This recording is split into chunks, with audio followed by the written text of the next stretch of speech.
channel Gereja Katolik. Sebelum memulai podcast, mari dukung channel ini dengan cara like, subscribe, dan share video ini. Tema podcast pada hari ini saya akan membahas mengenai ajaran Gereja Katolik mengenai relasi antara negara dan gereja. Hubungan antara negara dan gereja atau agama, dalam hal ini Kristen atau Katolik, dirumuskan dalam salah satu dokumen hasil sidang akbar atau konsili para uskup sedunia yang dipimpin Paus di Vatikan tahun 1962 sampai 1665. Konsili ini disebut Konsili Vatikan Kedua. Adapun dokumen yang di dalamnya dirumuskan hubungan negara dan gereja itu berjudul Gaudium et Spes atau Kegembiraan dan Harapan.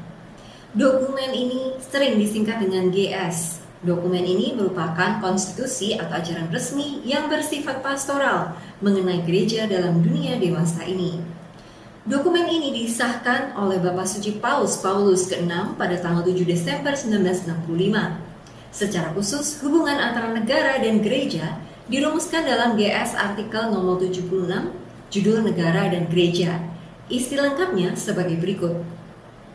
Terutama dalam masyarakat yang bersifat majmuk, sangat pentinglah bahwa orang-orang mempunyai pandangan yang tepat tentang hubungan antara negara dan gereja, dan bahwa ada pembedaan yang jelas antara apa yang dijalankan oleh umat Kristen, entah sebagai perorangan, entah sebagai kolektif, atas nama mereka sendiri selaku warga negara, di bawah bimbingan suara hati Kristiani, dan di pihak lain apa yang mereka jalankan atas nama gereja, bersama para gembala mereka. Berdasarkan tugas maupun wewenangnya, gereja sama sekali tidak dapat dicampur adukan dengan negara dan tidak terikat pada sistem politik manapun juga. Sekaligus gereja itu menjadi tanda dalam perlindungan transendensi pribadi manusia. Di sidang masing-masing negara dan gereja bersifat otonom, tidak saling tergantung. Tetapi keduanya kendati atas dasar yang berbeda, melayani panggilan pribadi dan sosial orang-orang yang sama. Pelaksanaan itu akan semakin efektif dijalankan oleh keduanya demi kesejahteraan umum jika semakin baik keduanya menjalin kerjasama yang sehat dengan mengindahkan situasi setempat dan sesama. Sebab manusia tidak terkungkung dalam tata duniawi melulu, melainkan sementara mengarungi sejarah manusiawi, ia sepenuhnya mengabdi kepada panggilannya untuk kehidupan kekal. Gereja yang bertumpu pada cinta kasih Sang Penebus menyumbangkan bantuannya supaya di dalam kawasan bangsa sendiri dan antara bangsa-bangsa makin meluaslah keadilan dan cinta kasih. Dengan mewartakan kebenaran Injil dan dengan menyinari semua bidang manusiawi melalui ajarannya dan melalui kesaksian umat Kristen, gereja juga menghormati dan mengembangkan kebebasan serta tanggung jawab politik para warga negara. Para rasul dan para pengganti mereka beserta rekan-rekan sekerja mereka diutus untuk mewartakan Kristus penebus dunia kepada masyarakat. Dalam menjalankan kerasulan mereka mengandalkan kekuasaan Allah yang sering sekali justru dalam kelemahan para saksi menampilkan kekuatan Injil.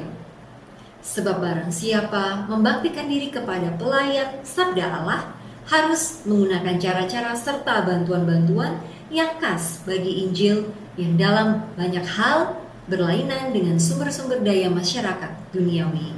Hal-hal duniawi dan perkara-perkara yang dalam kondisi hidup manusia melampaui dunia ini berhubungan erat sekali, dan gereja memanfaatkan hal-hal duniawi sejauh dibutuhkan oleh perutusannya.